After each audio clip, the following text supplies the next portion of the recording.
Producers association തെരഞ്ഞെടുപ്പിൽ നാമനിർദ്ദേശ പത്രിക തള്ളിയതിനെതിരായ സാന്ദ്ര തോമസിന്റെ ഹർജിയിൽ ഇന്ന് വിധി പറയും. എറണാകുളം സബ് കോടതിയാണ് വിധി പറയും.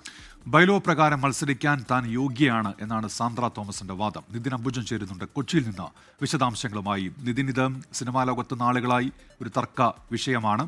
എപ്പോഴാണ് കോടതിയുടെ ഉത്തരവുണ്ടാവുക നിതിൻ?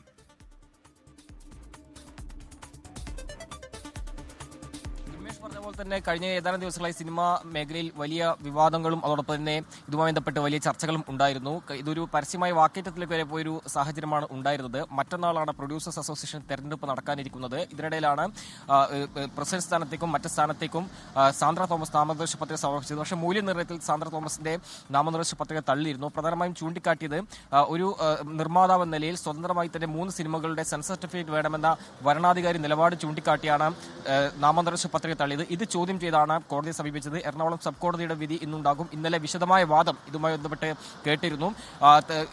ബൈലോ പ്രകാരം വരണാധികാരി നിയമിച്ചതിനെ ബൈലോയ്ക്ക് വിരുദ്ധമായിട്ടാണെന്നൊരു നിലപാടാണ് സാന്ദ്ര തോമസ് ചൂണ്ടിക്കാട്ടിയത്. അങ്ങനെ തന്റെ വിശദമായ വാദം തന്നെ കോടതിയിൽ അറിയിച്ചിട്ടുണ്ട്. എന്തായാലും ഇന്ന് ഉച്ചയോടെ തന്നെ വിധി ഉണ്ടാകുമെന്നാണ് പ്രതീക്ഷിക്കുന്നത്. മറ്റന്നാളാണ് പ്രൊഡ്യൂസേഴ്സ് അസോസിയേഷൻ തെരഞ്ഞെടുപ്പ് നടക്കുന്നത്.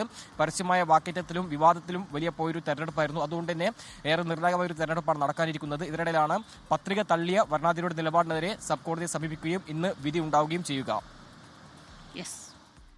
പ്രൊഡ്യൂസേഴ്സ് അസോസിയേഷൻ തെരഞ്ഞെടുപ്പ് അടുത്ത സാഹചര്യത്തിൽ ഇന്നത്തെ ദിവസത്തെ ഈ വിധി വളരെ പ്രധാനപ്പെട്ടതാണ്. നിതിൻ അംബുജനാണ് കൊച്ചിയിൽ നിന്ന് വിവരങ്ങളുമായി നമുക്കൊപ്പം ചേർന്നത്.